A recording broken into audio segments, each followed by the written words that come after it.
କାରଣ mobile on ଅଛି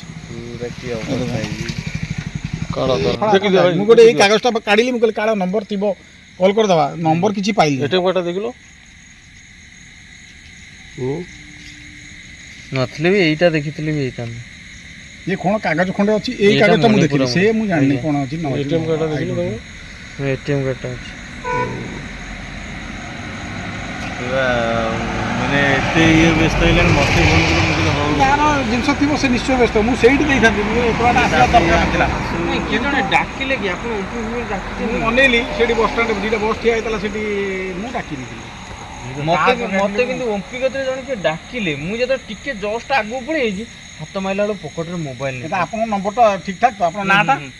ମିର ରଞ୍ଜନ ନାୟକ ଏଇ ଡିଟେଲ୍ସ ଟିକେ ଭାଇଙ୍କର ଆଡ୍ରେସଟା ଡିଟେଲ୍ସଟା ରଖିଦିଅନ୍ତୁ ଭଲ ମନ୍ଦ ଆମେ ତ ଜାଣିନୁ ନା କ'ଣ ଦିଦି କ'ଣ ଯିଏ ବି ହେଲେ ମୁଁ ଆପଣ ସେଦିନ କହିଲି ନା ସେ ଫୋନ୍ କରୁଥିଲି ଲାଇନ୍ ଅଛି ଆଚ୍ଛା ହ୍ୟାଲୋ ସାନୁ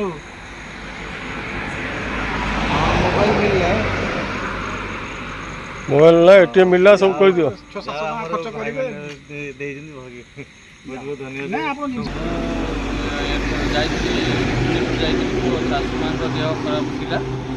ତ ବୋଉଙ୍କ ଦେହ ଖରାପ ଥିଲା ମୁଁ ଆସିଲା ବେଳେ ମୋ ମୋବାଇଲଟି ଆଜ୍ଞା ଓମ୍ପି ଛକ କତିରେ ଗଳି ପଡ଼ିଲା ଆଜ୍ଞା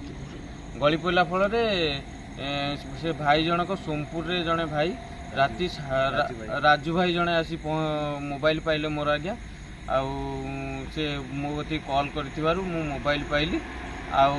ସେ ତାଙ୍କୁ ମୁଁ ଅଶେଷ ଅଶେଷ ଧନ୍ୟବାଦ ଦେଉଛି ଏଭଳିଆ ଲୋକ ରାତି 12:30 ସମୟରେ ବି କଲ୍ କରି ମୋତେ ମୋ ମୋବାଇଲ ଫେରାଇ ଦେଇଥିବାରୁ ମୁଁ ଅଶେଷ ଅଶେଷ ଧନ୍ୟବାଦ ଜଣାଉଛି ଆଉ ଭଗବାନ କତିରେ ନିକଟରେ ପ୍ରାର୍ଥନା କରୁଛି କି ସିଏ ସବୁଦିନ ପାଇଁ ଏଇଭଳି ସାହାଯ୍ୟ କରି ସମସ୍ତଙ୍କୁ ଚିର